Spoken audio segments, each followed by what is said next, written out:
She drives me crazy. Oh, oh, like no one else. Oh, oh, she drives me crazy. I can't help myself. Waifu time, y'all. Oh my gosh. It has been a while, y'all. What y'all know about them fine young cannibals? So, as promised, I was gonna do the post-time skip, husbando and waifu tier list. I will admit I haven't beat the game. Like, 3 houses is long as shit, to be honest. And yeah, I don't really have the time for it now, but I did want to do this video because, you know, what the hell, why not? Everybody's doing a countdown video, so I kind of felt like doing sort of kind of the same thing. So the ladies are first, y'all, and I tried to mirror this as with the pre-time skip waifu tier list. Tomorrow I can do the husbandos, and you know, we're just gonna have a good old time with this, y'all. So first up we have the ever popular, ever I don't know, she's freaking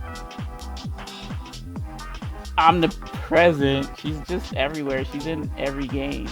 It's Anna. So, how do I feel about Anna? Well, she is kind of money hungry. Kind of. She is money hungry. But the girl has some hustle. She opens up her own shop.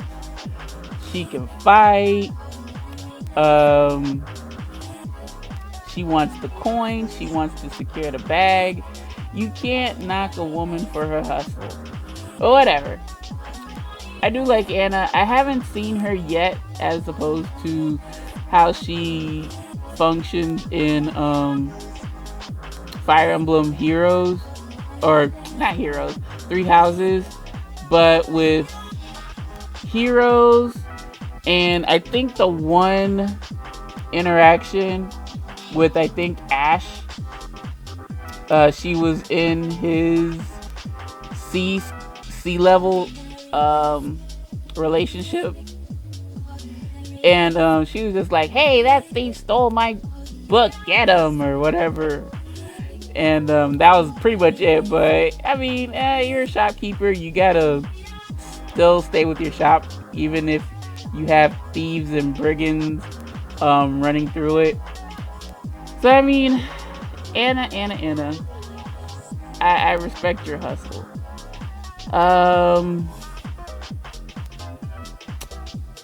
I would put her actually marriage worthy. I thought about the like girlfriend tier, but marriage worthy because like I said, I'm going off of, you know, if not her sisters in the other games. So like, you know, I think instilling a good work ethic and the fact that she can fight. She's an archer in this game, so I'm kind of excited to run into her for the DLC and see how she plays out.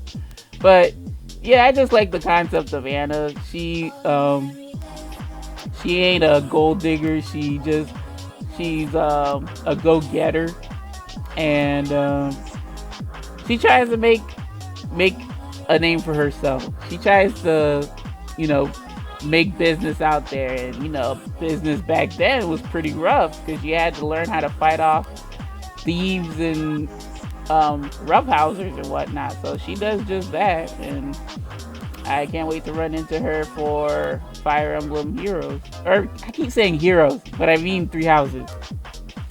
Okay, next we have Annette. Now, in my playthrough, in my Golden Deer playthrough, I wasn't able to recruit her. And, you know, based on what I've seen of her, she is bubbly as heck. And I like her little cute song and dance or whatever. She can't cook, and that is a big no-no for me. But you know, I like she was with Didu.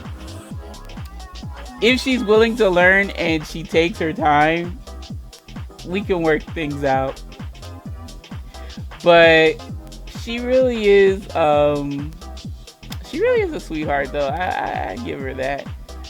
Post-Timeskip, you know, she got the long flowing hair. I see. Like, pre-Timeskip, she looked like a little girl, and it was like, yeah, I don't know.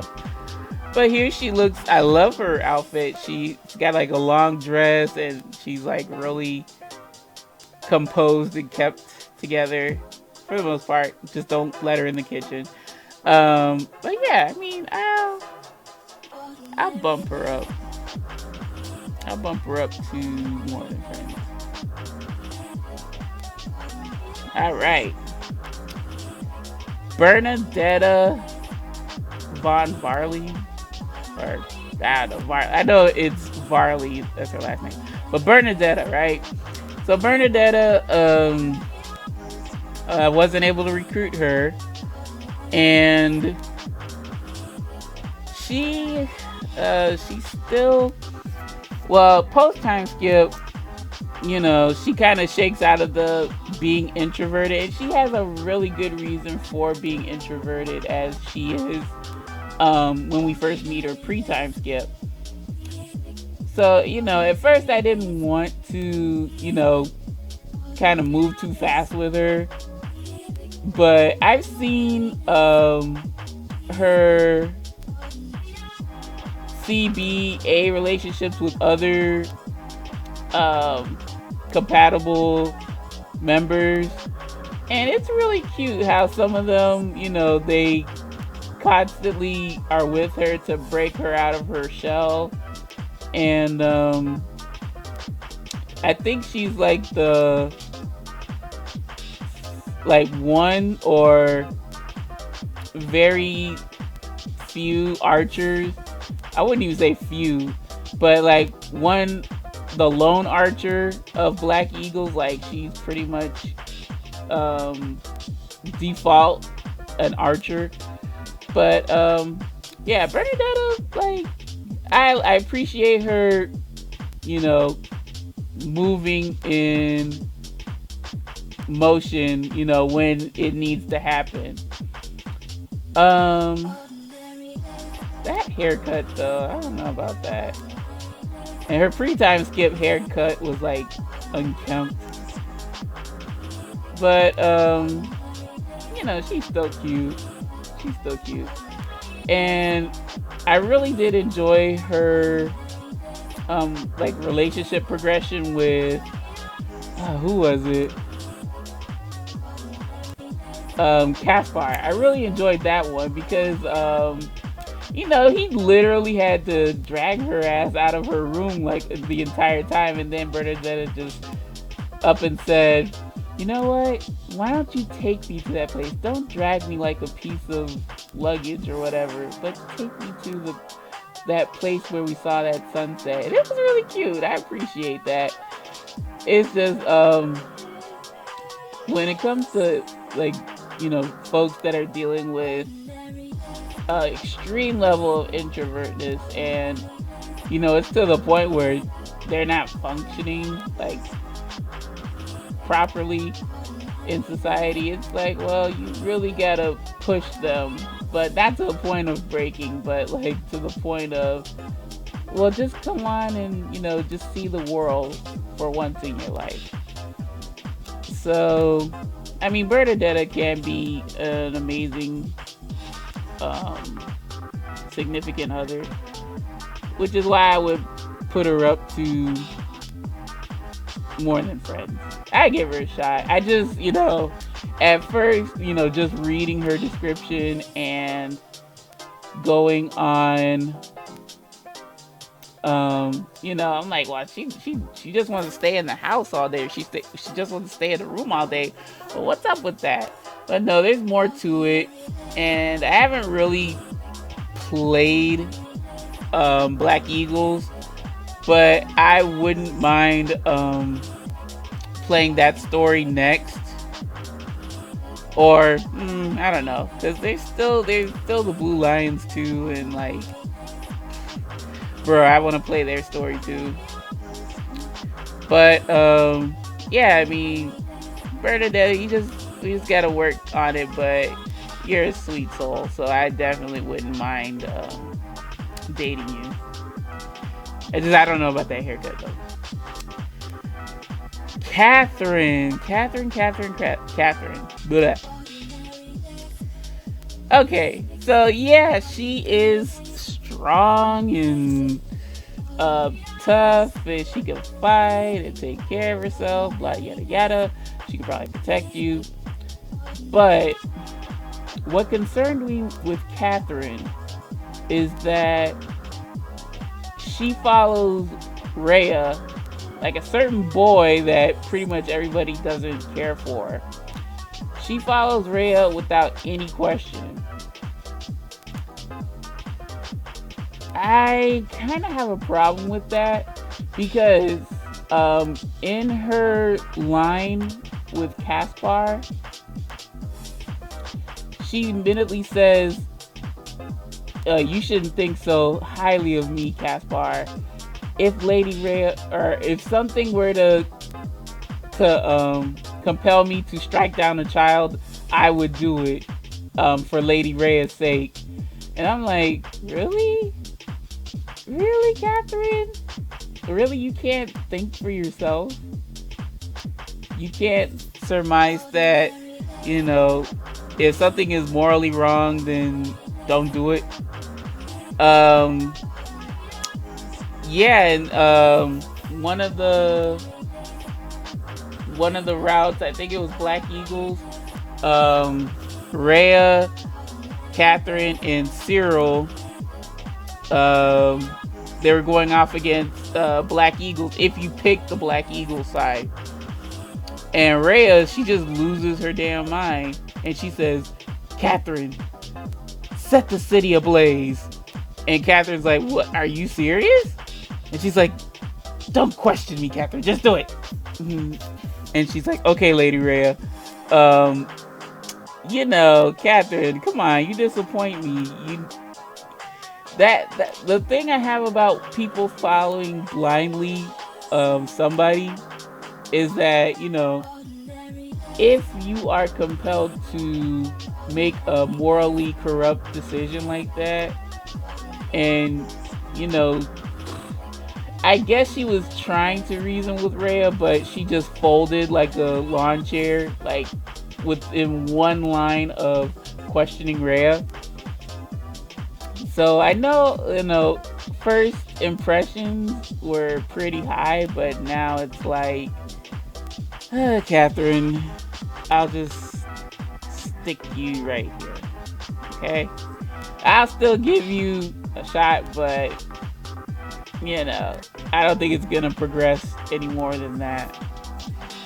So disappointed in Catherine. So next we have Dorothea. And my, does she look ever radiant. With Dorothea, like I said, I really like she's there with Anna in terms of, you know, she got into the Officers Academy with her own tenacity, with her own connections. She's self-made in Fodlan. But what really compels me is that she, you know, growing up from poverty, she has that rags to riches story. And, you know, because that she's, you know, rubbing elbows with nobles and the elite and even the future empress of the Adrestian Empire, she has this like inferiority complex. And, you know, of course I'm gonna feel for her, of course.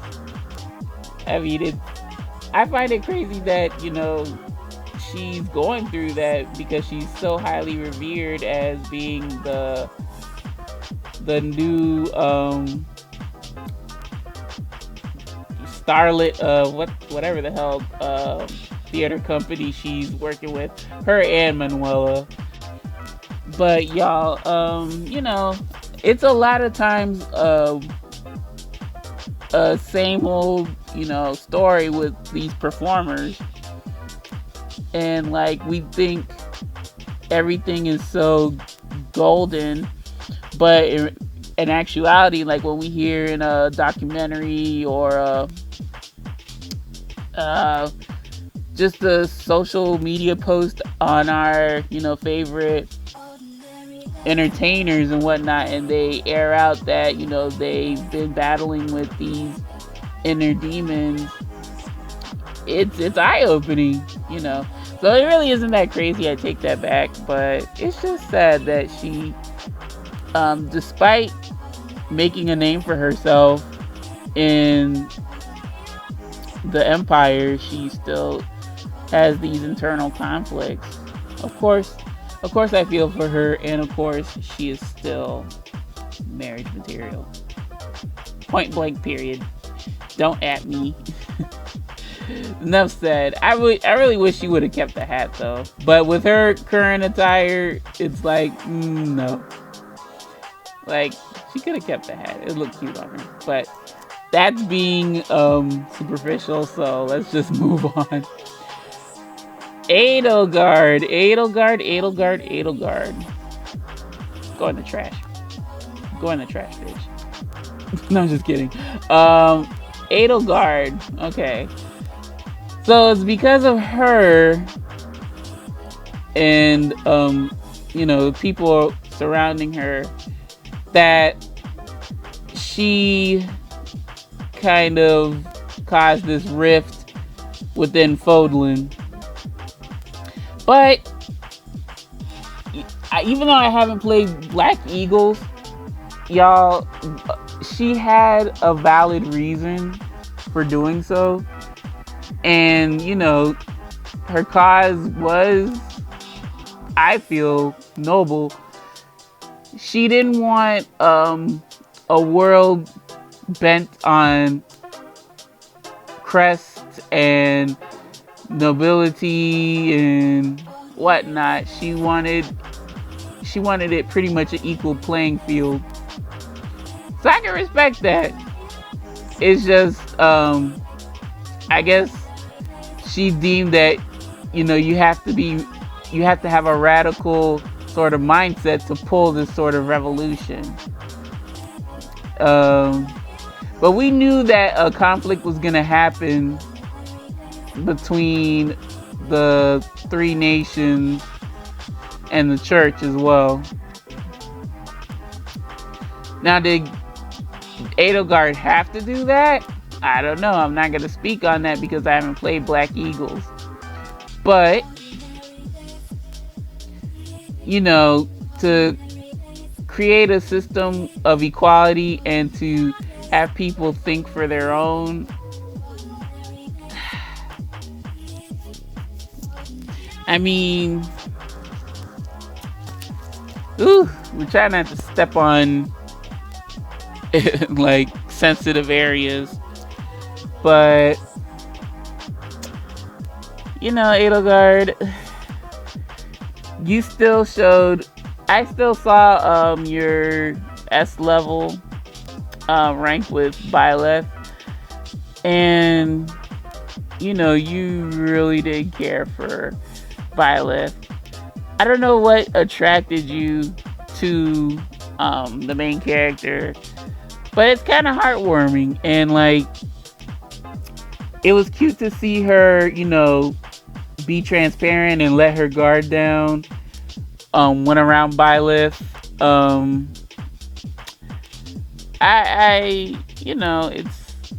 It's really cute. It's really heartwarming. Even though she, of course, to her enemies and to her opposers, she's like this cold, heartless empress. And, you put her near a rat, she immediately goes to like her usual self, which I don't blame her. I don't like rats; they're freaking nasty. But Edelgard, I just wish you hadn't did what you did so drastically, but I would still want a relationship with you. I would still want to marry Edelgard. That's why I want to play Black Eagles, y'all. I want to see what she was thinking in her own words. Flayn. Oh my gosh, this child. Yeah, this child is so useless. I mean, well, okay, I take that back. She's not useless. Like, as a healer, that's pretty much all she's good for. Trying to get her to learn, like, any sort of weaponry, it's like, you might as well hand her a toothpick. Like, she cannot defend herself in that regard. And it's like, bruh, Flayn, come on now. Like, I try to put so much time and effort into you, but you're not reciprocating any results. And Flayn, yes, you look cute and all that, but I think you lived too much of a sheltered life with Seteth. And of course it shows. But you don't get a pass either because you're Saint Sethlene. So yeah, we'll just remain friends. Like, seriously, I groan when this child cannot defend herself, and she can't cook, and she's like she's just spoiled. And I mean, if we can work on it, Flayn, sure, I'll move you up to more than just friends. Because even then, I don't even think I could have a one-night stand with you. It's not logical. But yeah, we'll just stay friends. Flayn. Ugh. Okay. Hilda. So Hilda. Good Lord have mercy, girl. If I'd have known how freaking strong you were, I would never have doubted you. I would never called you lazy. Holy cow, this girl. When I finish the game, y'all, I'll tell y'all who my MVP was. But Hilda's pretty much up there. Hilda is pretty much up there, yo. She puts in work. She acts lazy, but when you get her to move her butt and get some work done, y'all, she gets the work done and look cute while doing it. Okay, Hilda, I see you. And you know, she's very loyal. She's very loyal to the cause. I haven't gotten, like, I've only passed part 2, just got into part 2 and passed it. But I know Hilda, in opposing storylines, she stays behind to help fight with Claude. And she has that, that kick-ass axe, whatever the hell it's called. But, she wields that, and she's just like one of the baddest infantry axe wielders I've ever seen. I have to tremble within sight of her. Jeez Louise, she cuts people down like it's no freaking problem. So and she's very sociable. She knows how to mingle and keep in with the in crowd, and she knows how to get others to do her work. But when you get on her case, she knows how to pull through. So I would actually yeah, she's marriage worthy. Ingrid. Ingrid. You wowed me pre-time skip. I was all for you. You know, you were a aspiring knight who wanted to, you know, do nothing but good in the world in your kingdom of Fargus. And I can appreciate that. And also the fact that you love you some food. I can also appreciate that. But what I don't appreciate, Ingrid, is you're a racist. I can't stand those. How dare you? Even though she lost her to-be husband, Glenn, in the Dusker tragedy, but you can't put all of your hatred towards the dude. That's not cool. You were marriage-worthy material, but no, Ingrid, no. If I'm feeling like it, you can be lucky enough to have a one-night stand with me. But no. And that's me being generous. I could bump you all the way down to no. But I mean, I know she loosens up at the end of her and the dude's relationship tier, but still, no. Like, the dude had, well, I don't know about that. I'm thinking like he had nothing to do with it. Well, not nothing, but he wasn't ultimately responsible for Glenn's death. So it's like, girl, chill out. It's like, you can't think past that. And, you know, that's just me. Like, Ingrid, I knew you were too good, Ingrid. I knew you were too good. So, for shame, Ingrid. Alright, moving on. Leonie done grew her hair out, child. And I don't mind it. I said I like short hair too. Like, I like folks that can rock the short hair. No problem. But I don't know, Leonie. But this is not just solely on looks. She does put in work as well. She is like the answer to Ingrid for the Golden Deer. Like, she's pretty good. Like, she's trying to mimic Gerald.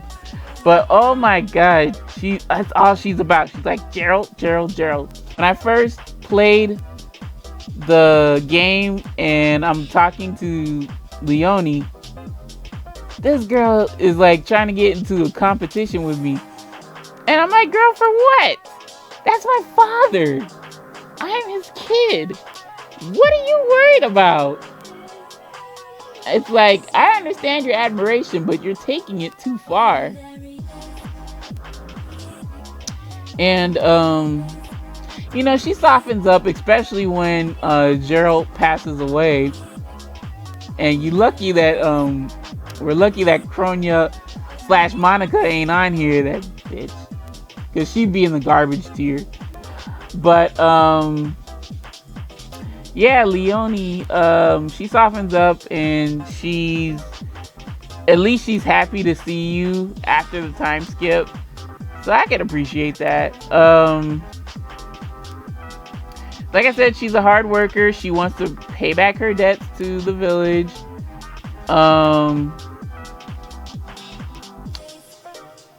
I'm trying to think. I don't really remember her relationships with the others. Like, nothing stands out about her with that. So I mean, Leonie could be more than friends, sure. Lysithia, you look so adorable. I know I said Lysithia or something, or Lysithia. I was butchering names up and down the block, y'all. So forgive me. I know the pronunciation now. So Lysithea, my magic, Madame Magic Extraordinaire. She's been wiping the floor with enemies. She done sat the Death Knight down and sunned him. She, you know, she can hold a candle to what the heck is that ugly guy's name? Solon from Those Who Slither in the Dark. She pretty much wiped out Solon, wiped out Death Knight, wiped out. She's a little powerhouse, and you know, her hard work and determination really pulled off. I mean, it shows. It's just that don't even think about whacking her with the training sword. She'll die in like one shot. But besides that, she still comes off as a little bratty, but she's still adorable. She still wants to be taken seriously. My heart melted when I found out that, you know, she doesn't have long on this earth because of her condition with her two crests. And I would just want to make her happy. I really do. I didn't realize that you know, she's fighting, but she has so much to lose. Pretty much her life. And it just makes me want to protect her. I don't want her, I try not to have her out in the front lines. I have somebody with her guarding her at all times. Anytime I deploy Lysithea. So yeah, I know. She gets the promotion. She goes up here. Alright. Manuela Casagrande. Good Lord have mercy. So yeah, like I was saying with Dorothea, she had her golden days when she was the star of the show in the theater she performed in the Adrestian Empire, and she can do pretty much everything but get a man and keep a man. There's just so much concealed, you know, but she, like I said, the entertainer's dilemma or their struggle, their conflict is that they need to put on a brave face, but they have to bottle up, you know, what's eating up their you know, spirit internally, like their morale. So she turns to alcohol because of that. And that could be me. So yes, I would still put her in marriage worthy. Or no, I think I bumped her up from More Than Friends. But it's like the entertainer's dilemma. And I think, you know, you can have somebody who's fiercely loyal, who wants to pour their heart and soul into you if you give them that chance and assure them that you're the right person. So, yeah, Manuela, it's deeper than what the eye sees, you know, but I really appreciate Manuela as a character. Marianne, oh my goodness. When I saw her Post-Timeskip, it was like night and day. I love the fact that she's brighter. She's a bit more optimistic. She comes out of her shell a bit more. And it's really heartwarming. It really tugs at the strings to hear, you know, Marianne's voice kind of perk up a bit. And, you know, she's chipper. She's very useful as my bishop. I think I have her as a bishop. But I'm training her to be a holy knight. Because, bro, her love of animals and her acceleration at using what is it, faith. And she is a devout, faithful girl, which I can appreciate. You know, gotta have a good grounding in a belief system. So, of course, I'm not gonna remove her. Marianne, she's marriage worthy. And I'm just I was so happy for her, y'all, when I saw her post-Timeskip, and then when I heard her talk. It was really cute. It was really cute. Alrighty, so Mercedes. I was calling her Mercedes, like the damn car. But Mercedes, that's how everybody else pronounces her name, so that's how I pronounce it. So, like Marianne, you know, she has a very good foundation in her faith.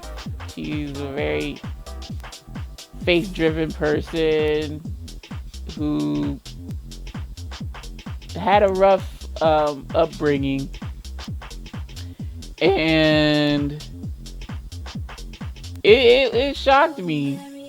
It shocked me to hear that she used to be of nobility, but like she wasn't like one of the bigger houses of Fargus, but she had nobility in the kingdom. But she had to leave. She had to leave that house, and she's been in a church. And then she, you know, she's just been, you know, content ever since. So, okay, yeah, for Mercedes, I actually looked at her relationships. I wasn't able to recruit Mercedes, but I really wanted to, because I really wanted another healer / mage, and I just didn't raise. I think it was faith. Like my faith wasn't high enough, but her relationship with Didu was so cute. Gosh, Mercedes is just adorable. She like she's very motherly. She calms people. I feel like the fact that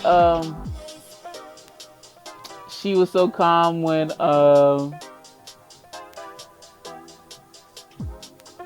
want to say, well, no. I mean, I already know about it, but I don't want to mention it since it might be. But I mean, come on now. Okay, I'll mention it. Whatever. So Mercedes is related to Death Knight because the Death Knight is Yaritza von Herm, but he's also Emil. I forgot their last name, but basically, Yaritza Emil is Mercedes' younger brother or half brother. So she still believes in this dude. She still believes in the Death Knight, even though the Death Knight's like, "Oh, I'll kill you, and it's like, bro, Mercedes, he might be a little far gone. I mean, I understand family, stick with your family, love your family. But girl, this fool said, he's like, "Oh, I'm gonna kill everybody. I'm killing everybody." Like, but she just wants to help others, and if I couldn't be with the dude, I really would want him to be with Mercedes because they make such a cute couple. But also, Mercedes can bake treats, which is cute. So I figured she could cook too, but she can bake treats, and that's how she preserved her old family household name, which was adorable. I mean, but it's also heartwarming because sometimes, like, something as simple as recipes and just old pastimes you would do with your family, that's all you have to cherish and remember. So, you know, the fact that Mercedes knows how to cook and stuff, that's also a plus with me. I love the fact that she's rocking her short hair. A lot of people didn't really like that she chopped off her long hair, but she looks cute in the little outfit she has on. So Mercedes, I think she can end up on her own. If she's not paired with anybody, she just lives and raises an orphanage and, you know, shelters a bunch of children, and they're all happy together, which is amiable. It's nice. But you know, as long as Mercedes is at peace, then I think she'll be happy. So that being said, for Mercedes, y'all, I would put her here. She is still marriage material. Petra. Wowee, Petra, you're looking very, very... You're giving me warrior princess. And I love it. So I tried to recruit Petra, but no dice. Maybe I should just tell y'all who I was able to recruit. And it was only from the women. It was only Dorothea.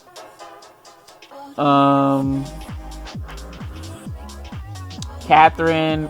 Flane is a given because she automatically joins. Shamir. And that's it.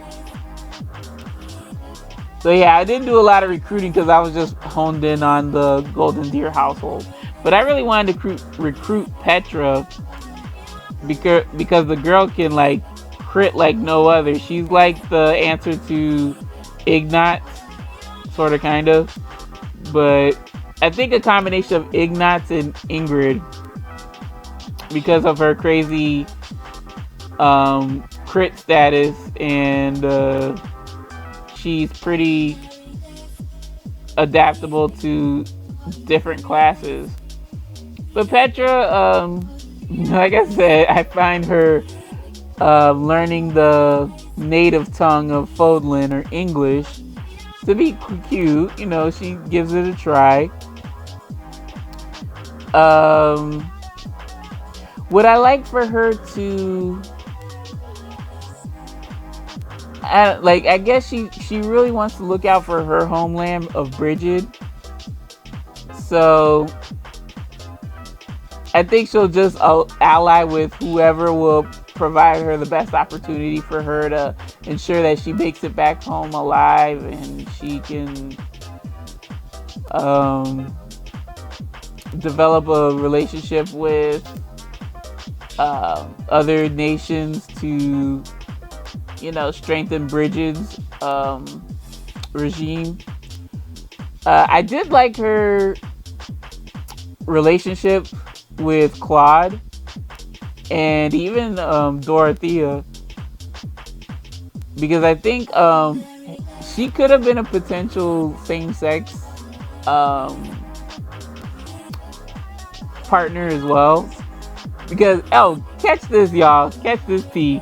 I actually guessed from the pre-time skip all the same-sex relationships, which is Dorothea, Edelgard, and Mercedes. Ain't that something? Oh, that's funny. But Petra, she probably could have been another same-sex relationship, or S rank with Byleth. Because in her Dorothea and Petra ending, she, I think she wanted to marry Dorothea. But besides that, y'all, she, post-Timeskip, that's what I feel. Like I said, couldn't recruit her. Don't know what what she does in the Black Eagles. But from what I understand, she looks at it as more of an opportunity for Bridget. Like who can benefit Bridget the best? And that's understandable. I mean, she's not for injustice or, wrongdoing, wrong treatment. She's crazy on the battlefield. Like, you would put her in the front lines because she crits and she speeds like crazy. So that's why I wish I could have recruited her. But, it is what it is. I still would wife that chick. Wow. Lady Rhea. Okay. So she cute in the face and she know how to brawl and stuff. But the Lady Rhea turning into a dragon was like, what the heck? Okay, y'all, yeah, that was a bit out of my league, but yes, lo and behold, she can. And it's a little scary, maybe kinky for some, but not for me. So yeah, Lady Rhea is the Immaculate One. She puts on this act. I say act because she shows her true colors. She shows her true ass when Edelgard says, you know what? Fuck this. We're gonna have a revolution. And I hate the way that Fodlan's been acting. It's time to change up some stuff. And Lady Rhea said, no! You're not gonna disrespect. Like, she just went ape shit, y'all. Lady Rhea, I mean, it's still commendable that she held such a position of power for so long. And the unity, the peace that was there, when Edelgard showed her ass, it wasn't there anymore. But yeah, I'm gonna have to take it down a notch. I don't know where I put her last time, but I think I put her at just a friend. But she knows some things and she surprises you. Why not? We'll take a walk on the wild side. Oh god, it's horrible. Okay. Shamir, she ain't with that. She ain't with that fuck shit, yo. She is just straight to business. Even though her homeland suffered a tragic fate like Dedu and Dusker. I think she's from Dagda. Yeah, she's from Dagda. And the Empire got into it with Dagda, and I think she lost a lot of comrades and family. I think Dagda pretty much got stomped on. So she works as a mercenary, and she's really stoic. She, for the right price, she takes out who she needs to take out. So yeah, her loyalty can be bought, which is a little concerning. I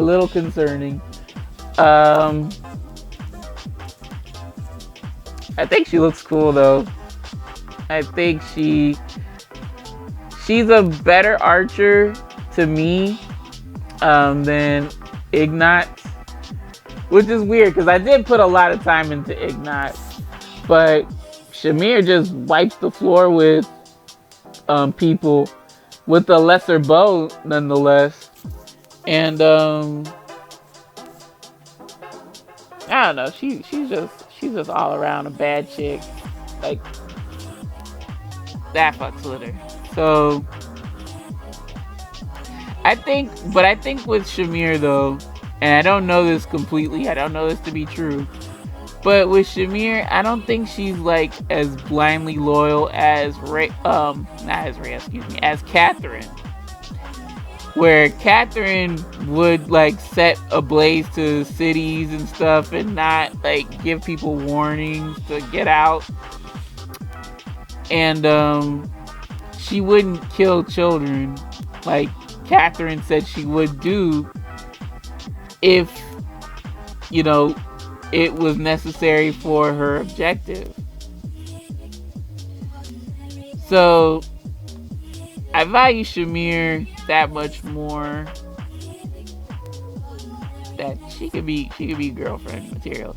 Just the fact that she can blow to another allegiance if the price was right was, you know, it's a necessity, but it's like, shouldn't the power of love compel you to stay? Oh, y'all, don't answer that. Okay, so last but not least, we have Miss Attitude herself, even though she is the goddess, Sothis. And I think I called her Sothis. So forgive me, I learned now. So this is man, does she have an attitude. I don't know if I think she can she's also a same-sex option, but she's a deity, so I mean, like, how does that work? Yeah, how would this work? I like a little spunky attitude though, don't get me wrong. I mean, she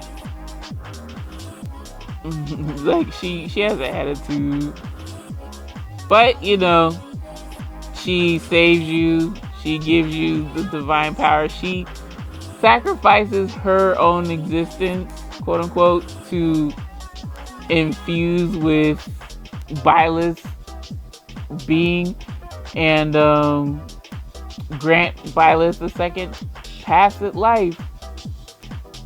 So, you know, just on that big of a sacrifice, even though she's still present, like in Bylas internally, still, you know, I appreciate that.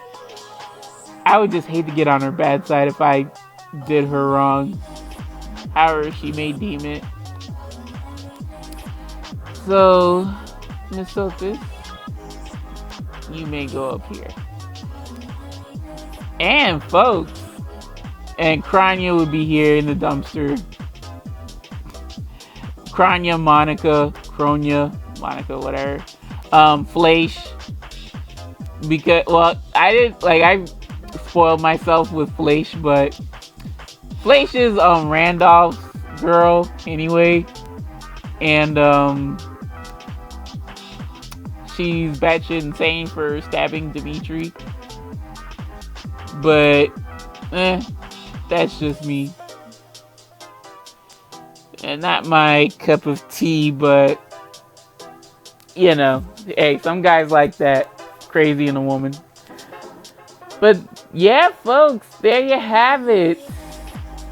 I'm a bit more open for love now that I've seen what these ladies have to show for it. Amazing how on just looks alone, you know, some of it may have changed for the better, for the worse, and then some people stay just the same because their character was like pretty much consistent through and through. And then just when you learn the truth about other characters, it's like, no, say it isn't so. And the overall general impression of don't judge a book by its cover, because yeah, who knows what's skeletons they're hiding and, you know, the reason for that. But yeah, y'all, that is the waifu tier list post-Timeskip. Tell me what you think. Are you mad? Are you sharing the same sentiments? Are you just waiting for my Husbandos tier list? Do let me know in the comment section below. I'd love to hear your thoughts and opinions. And folks, that'll do it for this video. I will see you very shortly for the other video for the Husbando post-Timeskip. So I hope you'll join me for that, y'all. And take care, take it easy. View what you wanna, do what you wanna. As always, Mid-Morning Soul is signing out this bitch. And yeah, folks, until the next video, peace.